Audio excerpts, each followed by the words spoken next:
Hey guys, Victor here. Before we get started with today's episode, I'd like to officially announce that TechHeads is on Patreon, where you can support the show for as little as $5. It is absolutely not expected of any of you guys to do so, but we really appreciate every penny. This goes towards helping us with the cost of gear, editing, distribution, and keeping us caffeinated. So if you want to show your support, feel free to check us out on patreon.com/techheads. Now on with the show. 4, 3, 2, 1, 1, 1, 1, 1. So, here we go. How you all feel tonight? Alrighty, well, TechHeads back again. Both of the OG TechHeads are here because Anna's back. Yeah, welcome back, Anna. Guess who's back? Yeah. It was nice to take a week off. Obviously, it was like for school, so I wasn't doing anything fun. I definitely would have rather recorded an episode than, spend, I think it was like a 3-hour exam I had to take this time last Saturday, so it sucked. Oh, God. Yeah, in case you guys missed last episode, she was out just because, school is important. Mm-hmm. You got to do that. So she had to grind, take a test, all that sort of stuff. So we had Nico sit in for her for an episode. I don't know if you caught any of that episode, but that was a banger, I think. Yeah. Yeah. It was really good. Yeah, no, definitely. You guys have been friends for a while, right? Yeah. We go way back. Yeah. But cool, it was funny because I was pretending like I didn't know him because I would be like, yeah. Nico. Yeah. Am I pronouncing your name right? Like I haven't known him since he was like 10. Damn. Yeah. No, it was definitely really good. I'm glad that he was able to join, and hopefully we can have him back with like the three of us. Mm-hmm. I don't know. That's what I was going to say. I want to do like all three of us just, I don't know, cover something fun. Maybe just keep it a little chill, lighthearted, maybe not as intense of a topic. So right. And he's down, I think. So he's a friend. He's officially a friend of the show, so he'll be back. Awesome. Yeah. Well, what happened this week? So we apparently got a new Python release that I totally missed. Anna, do you care to expand on that? Yeah, actually, I think it came out like a couple weeks ago, or like about, I don't know, 2 weeks ago or so. And I was looking forward to this one a lot because over the summer I had to work on a project for school where the easiest way to do, or actually I looked into, if it was possible in 3.9 to do a switch case statement in Python. And up until that point, it wasn't. But then I saw some articles saying that it was going to be released in 3.10. Oh. So I was like, okay, when does that come out? Oh, later 2021. So here it is, finally out. Switch case is, a feature of Python, which is pretty cool. And I guess they call it, I don't know if they call it switch case or match case statement, but, it works like in other languages. Mm-hmm. Wow, that's good to know. Yeah, right? That was, it was pretty cool that they finally added it. And I was like, wow, but still, I mean, it's 3.10. So it means that, like, you have to do if else or if else all this time. So it's kind of cool that they decided to finally add that feature. And then another cool feature that I noticed were the improved error messages. So if you miss like a closing parentheses, for instance, the error message in Python will tell you, parentheses was never closed. So it's a lot more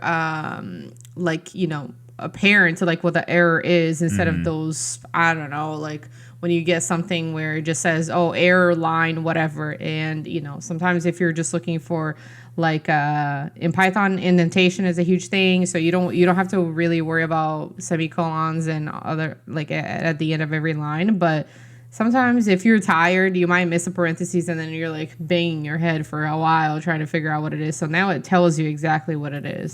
So true. Yeah, so I thought that was cool. That's good to know. because I'm gonna. I already started it actually, and I'm gonna use these. But yeah, I'm making something for work on the side just to make my life easier. Because there's these times where we have to do like portals with like a bunch of different translations. So we have to import all the translated versions of like a template essentially sometimes. And it's just a lot of dragging and dropping before you even get coding. So it's just so annoying.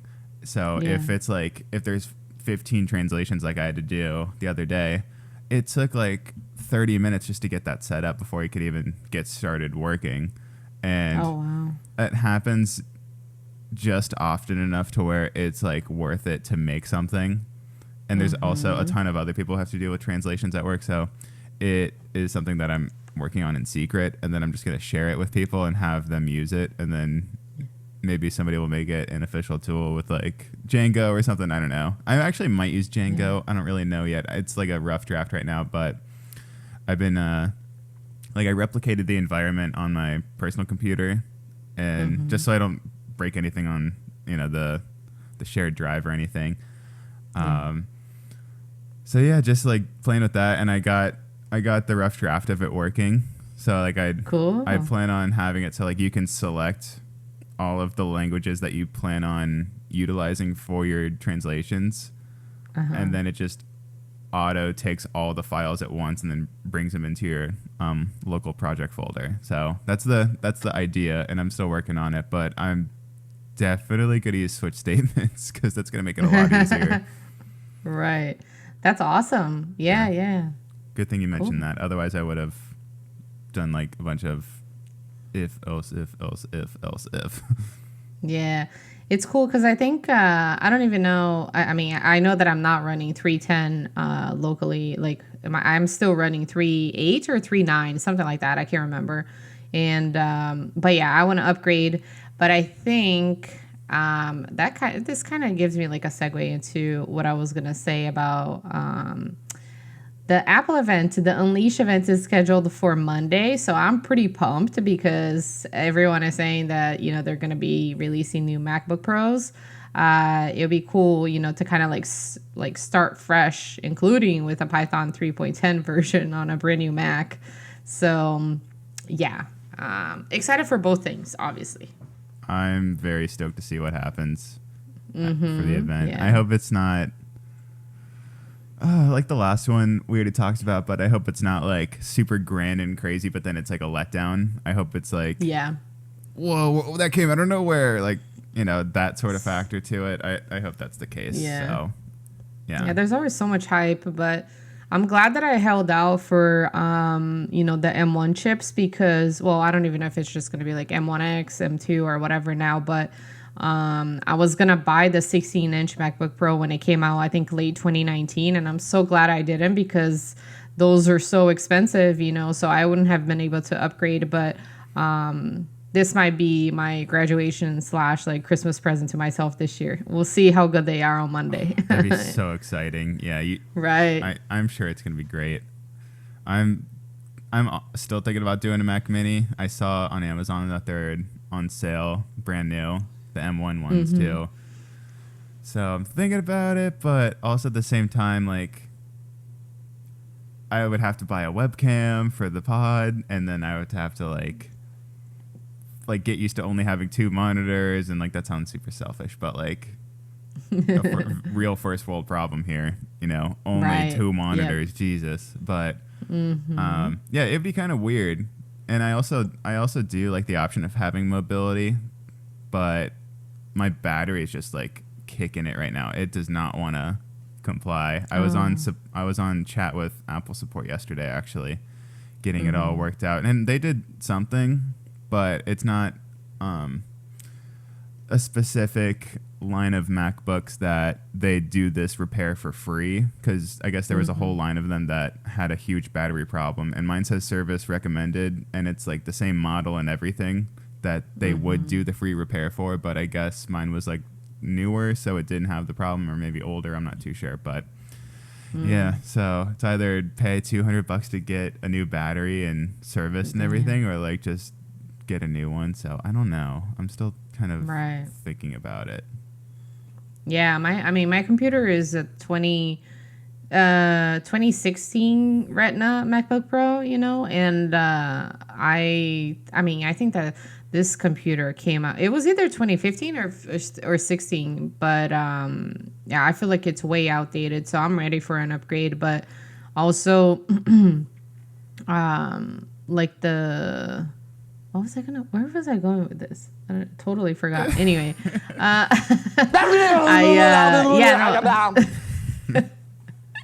yeah, typical Michael Scott. I start a sentence and I don't even know where it's gonna end. Like, no, I don't even know like where I was. Anyway, I'm just ready for like a new computer because of the. I mean, hopefully the new ones are gonna have better like battery life and overall like performance. But yeah, I don't know. Well, Just when they do come out, it's going to cost a lot of currency. oh yeah. Mm-hmm. Going into our topic today, we're talking about kind of a vague thing, but we wanted to go back and talk about cryptocurrency a little bit more and maybe like backtrack a little bit, but then talk about how they're made and how you could even potentially make your own like super quickly and easily. So let's get down to that, I guess. I know it sounds. We're doing a crypto series. Yeah. We kind of are on a crypto series. Like I'm personally on a crypto series too, because like it's like all eyes on crypto right now on Coinbase. Like it's such a good week, huh? Oh my gosh. Yeah, it's been insane. And like how I think this time last month it was like in the 40s. I don't even know. But kind of crazy how, yeah. I mean, what was the high? What's the high, the Bitcoin high? 63,000 or is it higher than that? Yeah, Ish, right? 63, 64, I think. I have it open. Let me just have it load. So A few moments later. 64,899. Oh, wow. Okay. Close to 65 then. And then recently, what did we get to? It was 62,910 was the high. Already. Damn. Yesterday, October 15th at 1 p.m., 62,910. And Damn. I took profits and I migrated to Robinhood. I migrated from Robinhood to Coinbase. So I took everything that I had in Bitcoin and I took my profits and I just moved it all over to Bitcoin. Not yet. I'm moving it over slowly because obviously it's so high right now. I'm not going to do that, but I have it all in the wallet. So I haven't like Gotcha. But I have been slowly doing Ethereum to get my average down a little lower, and then luckily it started going up, so that's when I stopped. But yeah, it's been a solid time for the past couple weeks with this stuff. Yeah, I definitely took advantage. Like I think when Bitcoin was in the low 50s recently, and tried to like get in a little more. So I'm happy where I'm at. I don't know how much more I'm gonna be investing this year because I already definitely exceeded the goals that I had. I think when I started the year I was like, my goal is to own a whole Ethereum coin this year. Well, a little more currency later or a lot more. Yeah, no, I'm happy where I'm at. It's just because I am like a hodler. I don't know how the people pronounce the acronym. I don't know what the technical term would be, but yeah, you're a long holder, I guess. Yeah. I'm in it for the long haul. Yeah, holding on for dear life. Kind of I just love the days when I get to see the little Bitcoin, GIF on Reddit to like of the Bitcoin riding the roller coaster going all the way up with the little arms up and everything. I live for that. Yeah. So yeah, it's fun. And this is it's very cool to see the return on the investment, but obviously I think I'm pretty modest because I don't panic sell. So I mean, yeah, it would suck if I lost all my money, but so far most of it has been made from like the valuation of the actual coins. So yeah. So yeah, hopefully it's gonna, to the moon. To the moon. Oh, I wish I had a soundbite for that. Damn. Anyway. I'm still waiting for SHIB to go to the moon, because if that one does, then that's gonna be very interesting. Where is it at right now? Do you know?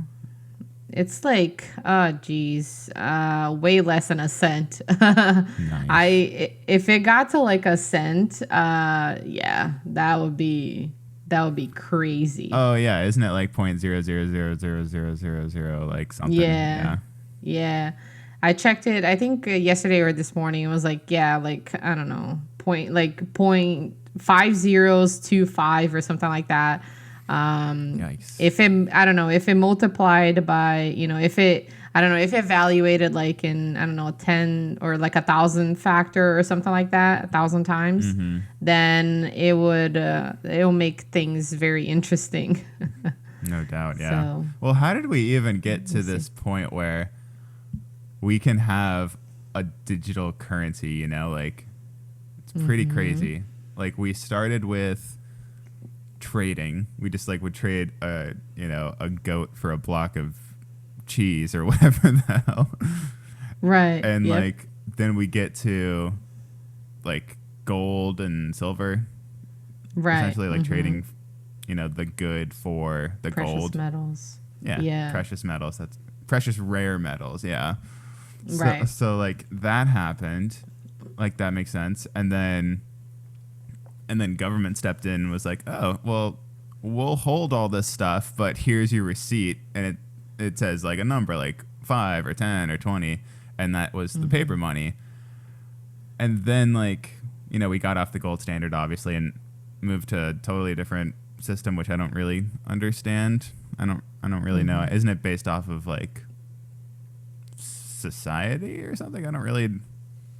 Well, I mean, I think that a lot of countries still like have a lot of money or wealth in gold and in silver.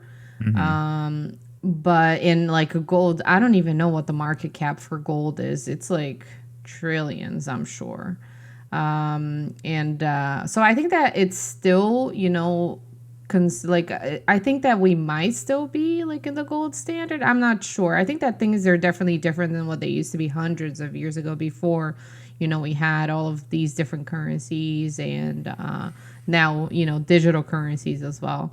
Yeah. But yeah, like you said, it's very interesting how things have evolved from the simple act of trading, to having actual like tangible objects as valuable means of of trade. It's not like just the trading of objects. Like now you have like you have cash, you have like the dollar or I don't know, pounds or whatever, like the gazillion currencies that we have out there. But with the internet age and like the technology age, we have like another big player. And although a lot of people say, that Bitcoin's value is mainly speculation, and others try to compare, its value to like dollars, because like, let's say, we were talking about how it has recently reached like 63,000.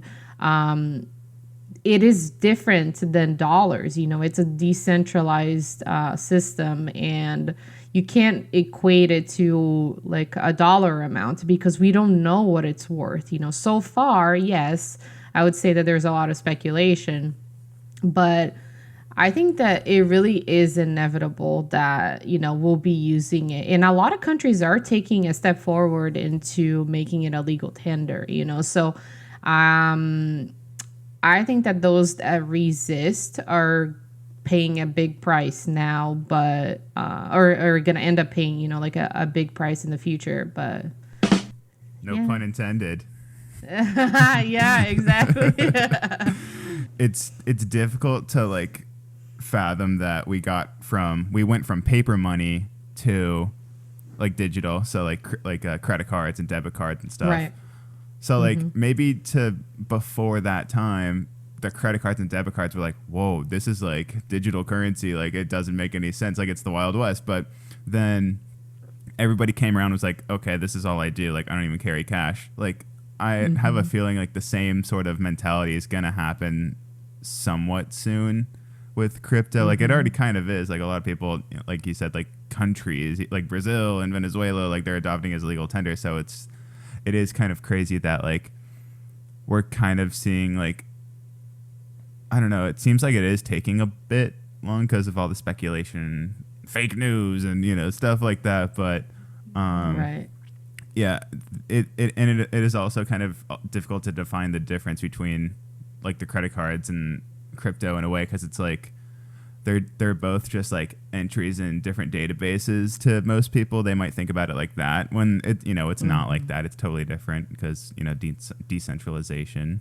But yeah, it is, and it's obviously backed by the public, like Right, computers yeah. and servers all around the world with like a reward system, so that if they can mine as much as they can, like with all the computers they have, they're rewarded with Bitcoin. Like, you can't do that with money.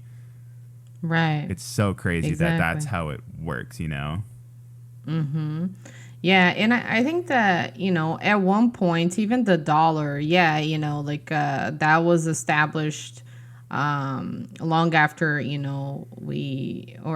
least I assume. I'm not 100% sure here. I'm kind of like, speculating myself, but like, what was the dollar worth in the beginning? Like, what would you give in exchange for a single dollar like hundreds of years ago?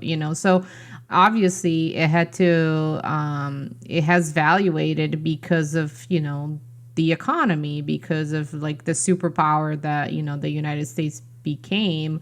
But what if it hadn't? Then it wouldn't be worth what it is now, so people wouldn't give it anything. But I think that that's the thing with Bitcoin.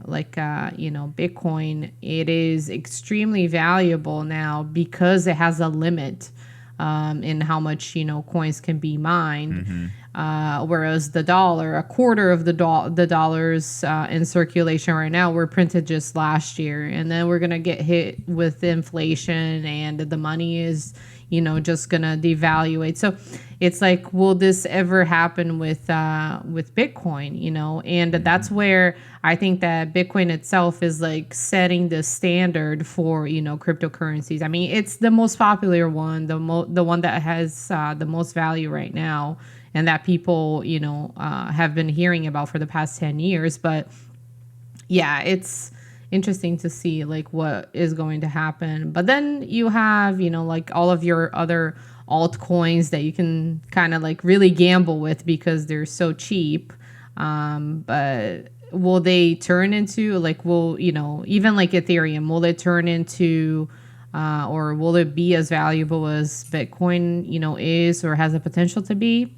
We don't know. I think that it's like uncharted waters for now. So Yeah, and I also I think about this a lot, how like somebody had to make it. Do you know what I mean? Like, somebody like is behind creating a thing that we use to exchange for goods and whatnot. And I mean, that's how like, I guess you can like think about like anything and be like, yeah, someone found it, or like someone found gold for the first time and was like, oh, this looks pretty, let's like make it expensive. So that's sort of the same thing, I guess. But like, just the fact that we have Bitcoin and Ethereum because some person sat down at a computer and just like made it happen, just blows my mind that it's at this point now where it's so expensive and crazy just for one, and people are starting to realize like this is the future. Yeah, absolutely. I think that, I mean, obviously, like there is, the pseudonym or the individual behind the whole thing, Satoshi Nakamoto. No one knows who the guy is. Like apparently, I read a while back, I think like an Australian said that he was the guy, and everyone knows that it wasn't him. So this guy is like owns I don't know how many like millions of Bitcoins, or like yeah, he created it, so whether he's going to like remain anonymous or or if it's going to be like if like one of his descendants has access to his wallet or whatever. They got the If this keys. guy will, yeah, right.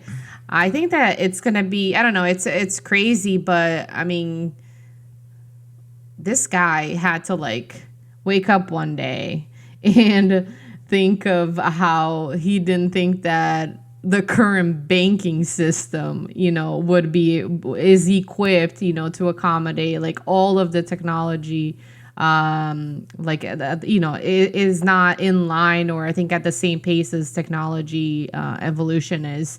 So it's so interesting, I mean, clearly a very smart person. But yeah, like he is going to his idea is going to like revolutionize the world, and I think so far it has offered like the average person I've read some very interesting stories. Some of it could be fake, but I still believe that like some people have benefited a lot from Bitcoin, has given them like financial freedom, or like gave them the opportunity to do something they never thought they would.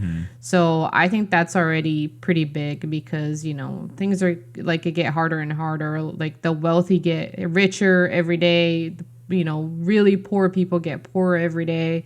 But yeah, so hopefully this will like bring more balance. I guess we have to see, honestly, because like banks are just they don't give a shit. No. They don't give a shit about the society. It's all about capitalism. Like it's not equal opportunity for all. It's like fuck you, average person. So hopefully Satoshi was someone. I'm not gonna say a socialist even, but someone that saw the potential in like. Were you gonna say commie? I was like, no, not a communist, not even a socialist, but I mean, you never know. Yeah. The guy did hold on to like gazillions of Bitcoin, so like he would have to never have to worry about money like for the rest of his life as it stands. Yeah, and I think that's clever that he remained anonymous, because then like the Ethereum guy, like he's publicly known as the person who created Ethereum. I forget his name. Vitalik Buterin. Yeah. And like, I don't know. I think it's so interesting because like, we're gonna sort of talk about this in a second, but like when you make your own cryptocurrency, you can establish how much there is total, and then just as the creator, just transfer as much as you want to yourself. And like that, you made the coin, like that's fine.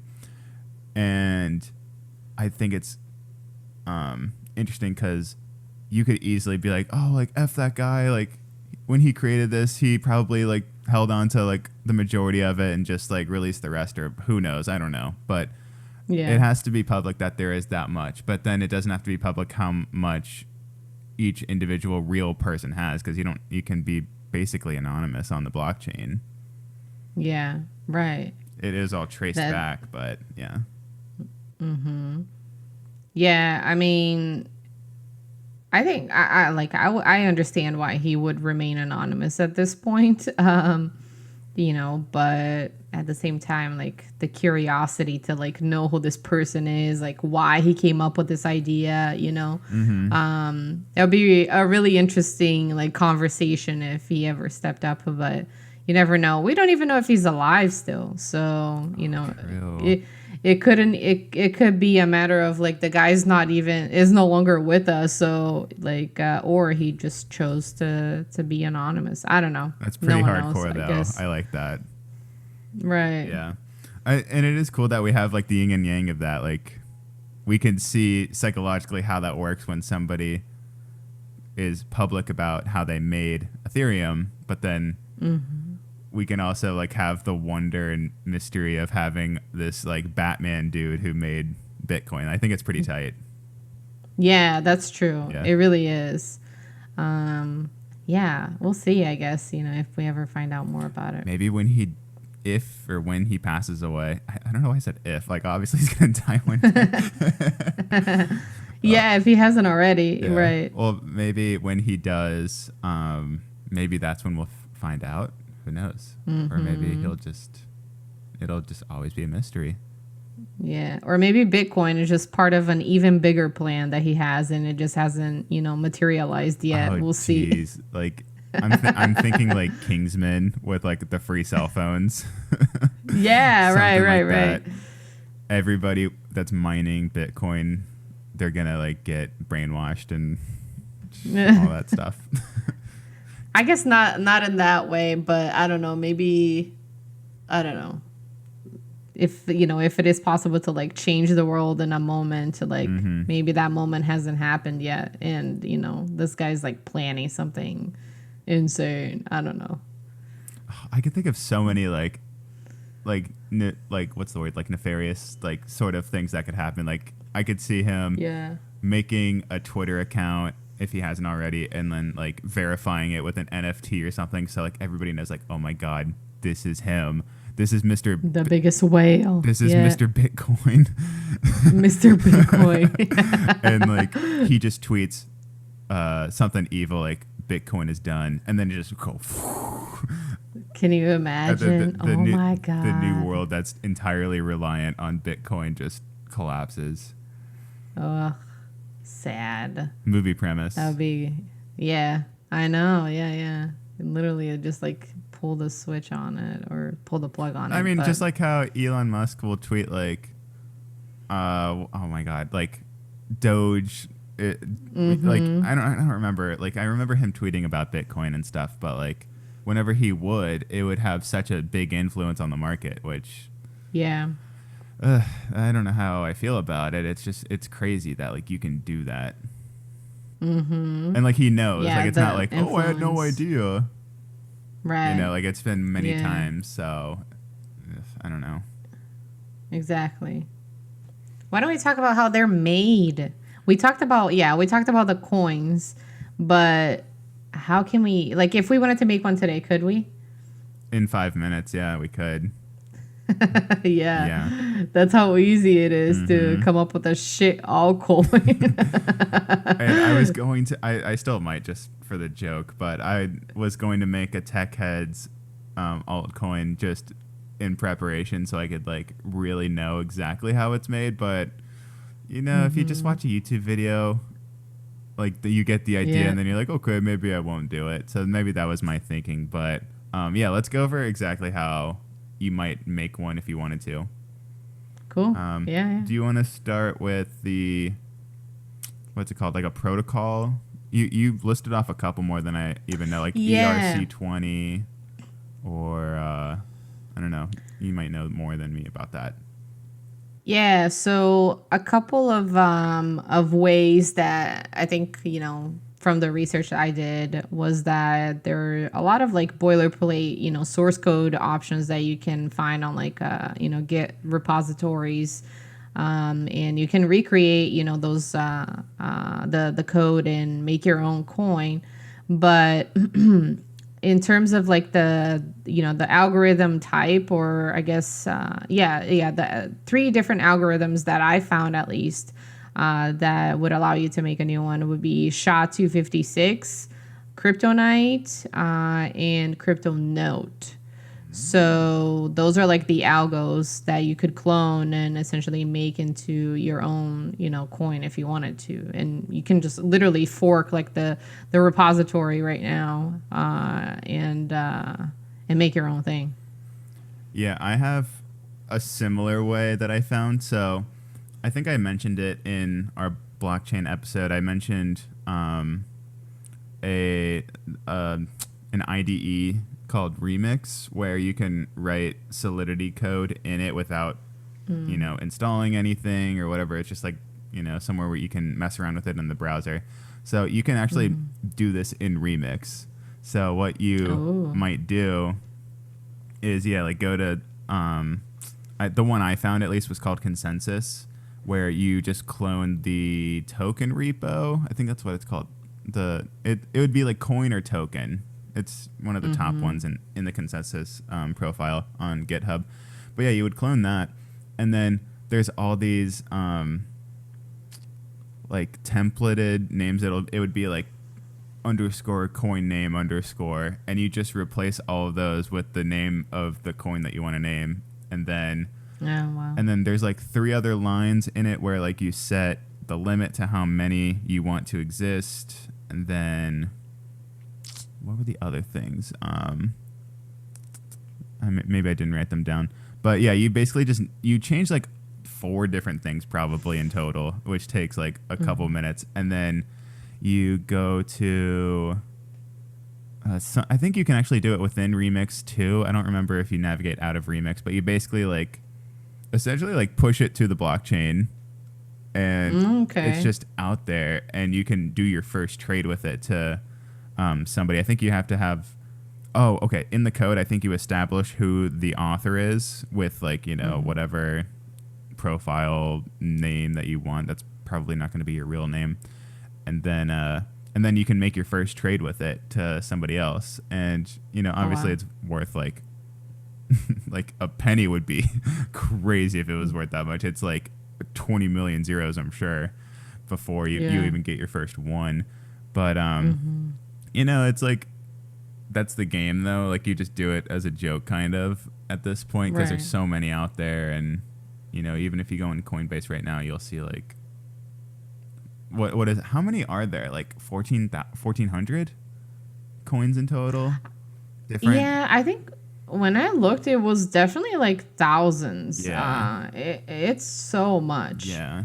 And some of them don't even have limits like Bitcoin has, you know, like for how many coins you can have. So it's like, that will never be worth anything. Yeah. I mean, people like to mess with like certain things that maybe they aren't fond of with Bitcoin. Like you said, like there's a limit with Bitcoin. So they might just be like, oh, like, let's try this out, see if people like it. Or they might, or they might like maybe set a limit to something else. Like, I don't know. It's just playing around with a bunch of different rules that you might like and might not like, and having it on the blockchain. So yeah, that's what I was gonna say. Like from one of the sources that I found, like you have like after you make, you know, the actual or adjust the code and that you found, you know, to make your own coin. There's some like there is another option too. There are like cryptocurrency generating services, including Crypto Life and Wallet Builders. So I guess those make the coins for you. But the biggest thing I think with any coin, like you hit the nail on the head there, is the adoption. Like if your coin ever gains any traction, like, you know, Doge, like at one point it started out as a joke, but it became so popular that it actually, you know, had value at some point. Like it was worth less than $1. But I mean, if you think about the guy that created Doge, he probably rewarded himself with a ton of Doge before, you know, like right after making it, and probably made a lot of money when it like peaked, you know. And yeah, so it's like the adoption of it, and, you know, like the recognition that it can, like, I don't know, the adoption is what will give it value. Otherwise it's going to remain something obscure that no one will ever like want or, you know, think about using. I'm not sure. So I think that's the interesting thing. Just like with currency, you know, like the dollar is worth a lot more than tons of other, you know, currencies out there. But, you know, coins can actually, they can be interesting. Right. So, and I don't know how, I'm just speculating at this point, but you mentioned SHA-256, and I'm sure somebody like, because I think there's even a new one coming out soon, a new algorithm of some kind like that, but I'm sure you could like, if you're a super genius, you could probably make your own SHA-256 sort of hash function or whatever.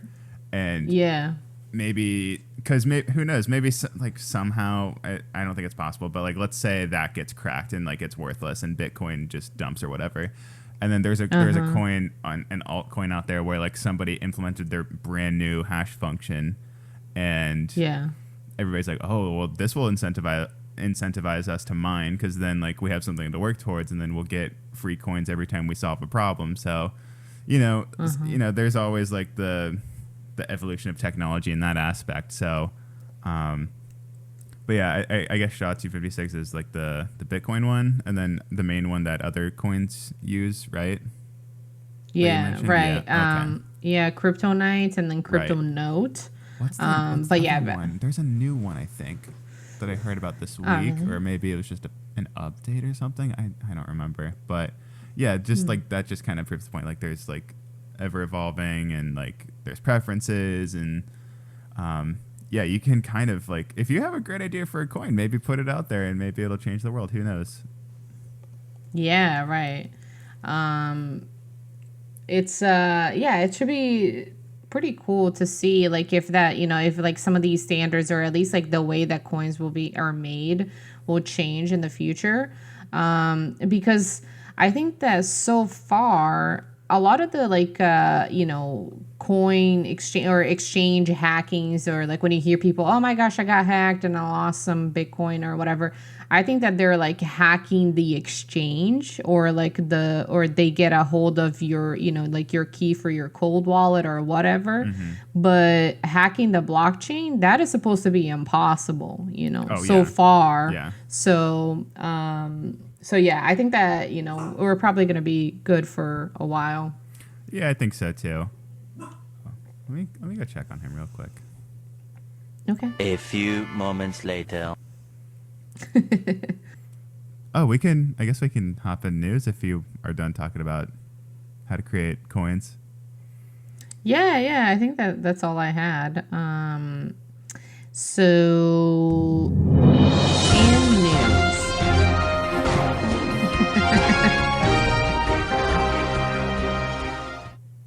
The news. Good evening and welcome back to Tech Head News. Where the only place you should be getting your news, honestly. Yeah, right. What else is there? Yeah, no, right. I think I am pretty excited for the Apple event that's coming up on Monday. But what else have we seen these past few weeks? I know that we talked about in previous episodes about the Metroid Dread release for the Switch. So that is officially out. I haven't gotten it myself. I think I was watching gameplay recently, and it looks cool, but I still have a bit of a hard time like really enjoying platform games. I know that the Switch is all about platform games, but I really liked playing Metroid Prime, in the GameCube, and that was a very different experience. So we'll see. I don't know yet if I'm gonna, like try this one out. Have you looked at anything about it? Or I've looked at it a little bit, but I also don't want to spoil it in case I do get it. So I'm on the fence about it altogether. So yeah, maybe I might get it. Right, yeah. And then, oh yeah, so, oh my gosh, okay, I have a cool thing to share. So we know that, Facebook was on the news recently because of that one Monday outage. I was like, damn, that's a hell of a way to start the week, like Facebook, Instagram, and WhatsApp were out for, I don't know, like core business hours. So that was an interesting Monday. But then, obviously, like another reason why they're in the spotlight is because of another whistleblower that came out and testified in Congress. So I watched the whole interview, 3.5 hours, and it was so worth it. Whoa. Yeah, there was one night that I just pulled out my phone and I couldn't sleep, so I watched the whole thing on the C-SPAN channel, like on YouTube. And let me tell you, that woman is kick-ass, like so eloquent, and explained everything, and it was by far one of the best interviews I've ever seen. Wow.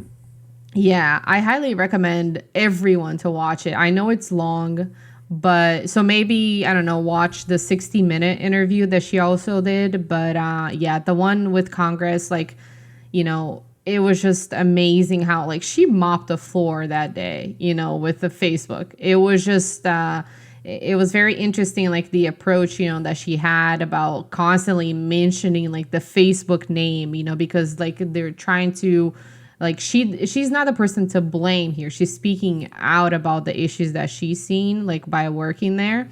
And but not just that, she's a beautiful woman, and people can misconcept that or almost discredit her, because of, I guess, her appearance. But once she started talking, I was like, yeah, this person is there's a reason. First of all, there's a reason why she worked for one of the biggest companies in the world.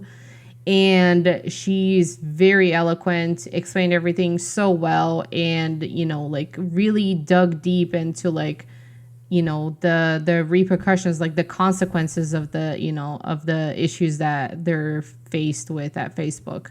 Yeah, it was really good. Wow. I recommend everyone to watch it. I'm gonna check that I out thought maybe that today, actually. if you still have a Facebook and you're contemplating like if you should keep it or not, watch that interview first. I think it will answer the question. Yeah, I thought I deleted mine back in high school, but I don't know. I think like somebody was like, no, I still see your profile on there. And I was like, oh god damn it, it never deleted, because I just never ever went on it after I thought I deleted it, obviously. So Right. oh man, yeah, I'm gonna watch that and try to get it really deleted this time. Yeah. Very good. Yeah, well, last episode with Nico, we talked about Twitch and the data breach there. Did you hear about that? I don't think I did. No. Well, check out last week's episode if you want to hear more. But basically, Yeah. we talked about how it leaked basically like the entire source code for Twitch, and it leaked how much each user's payout was. So like you could see like the biggest Twitch people, how much they made like of all time, and just like a simple little Excel file. And let's see what else was in it. It was like, oh, and then they put Jeff Bezos's face all over like the background and like hacked it that way. But yeah, initially it was like, this is just like phase one with the leak of like how much people made and the source code and all that stuff. So like, attacking Twitch, and then Nico and I were talking about how like, oh, well, maybe phase two is like going after people or something. I don't know, but it ended up being Jeff Bezos was phase two, I think. But it's also not proven that those are correlated hacks and leaks. So Okay. that's another funny thing. But yeah, so yesterday on, when was it? I guess October 15th, Twitch came out with an official statement saying that usernames and passwords were not leaked. I don't know if that includes credit card information, because that's what we were also questioning last episode. I said like, oh, well, if you have one, maybe change everything, do multi-factor authentication, all that stuff, because who knows what could be next. It could be going after the users next. So, but apparently, yeah, passwords are safe, so you should be good to go there. That was just a quick update I wanted to provide. Cool. Oh man. I mean, okay, not really cool. I guess that was a poor choice. of Nice. Nice, yeah. No, but it's crazy how it's become such a part of the norm, unfortunately, about all these hacks. Like, as soon as you said that yesterday, I saw another post on Reddit about a video that got leaked of this guy that went to, I don't know if it was it was somewhere, I think in the Midwest, where he found like an educator's website. It's it's like a government website, and it lists out like he was essentially able to literally go to the go to that web address, press F12, to inspect the page, and all of the information as a JSON object about every single person on that page was listed there, including their social security number in plain text. I was like, oh my God. And then apparently the governor of whatever state it was, he came out and said that, this is hacking. No, it is not. You just have to open the inspector tab, and like this person didn't like breach, any kind of like walls, didn't like do social engineering, didn't, like spoof anything, didn't gain like, what is it called?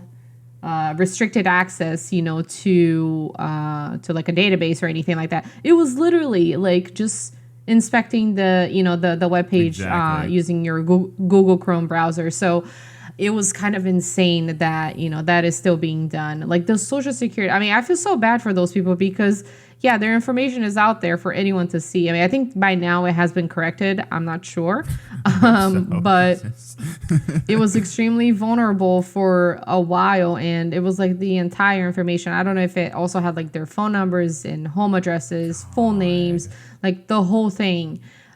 So yeah, it sucks because I mean I'm sure that the people that were on that page didn't volunteer to have their information out in the open like that. I'm sure they had some confidence in the developer at the time and didn't even, consider Right. that as an option. At least I wouldn't. Right, exactly. Jeez, I feel bad for No, them. yeah.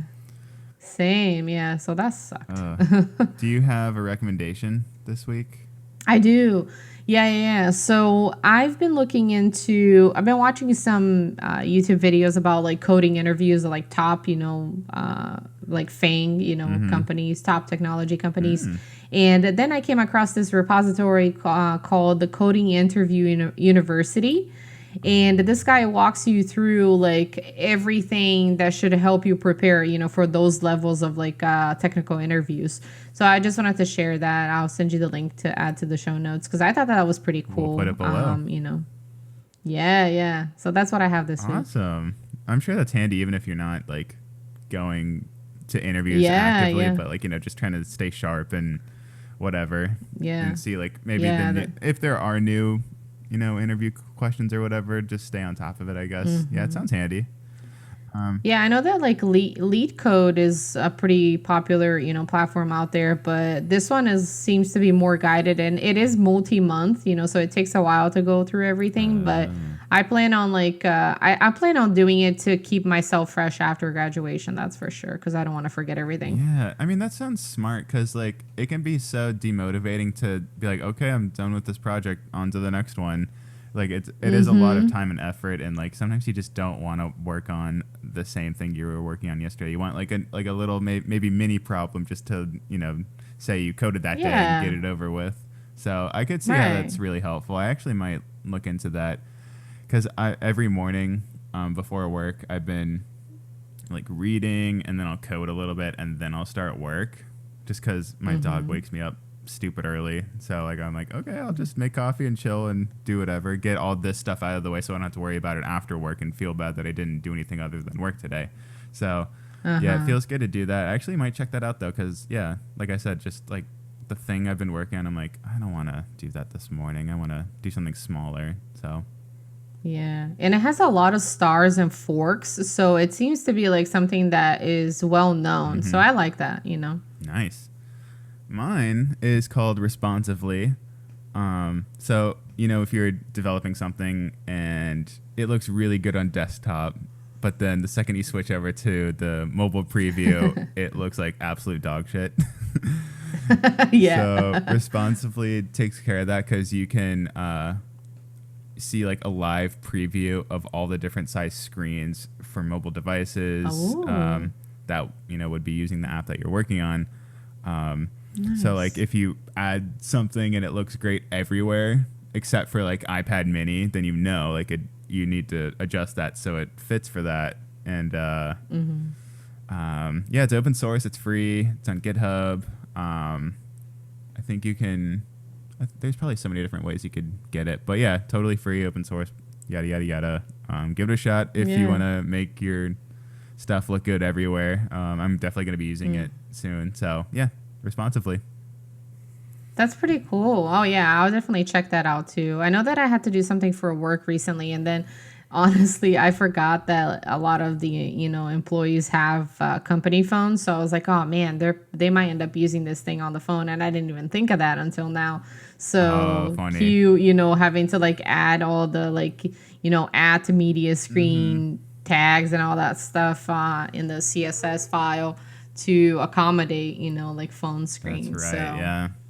this would have been clutch at the time. There's always next time. Yeah, true. Yeah.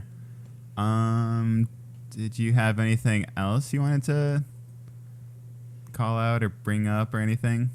Call out as if we're at a don't think freaking so. work meeting. That was a really good point, Rebecca.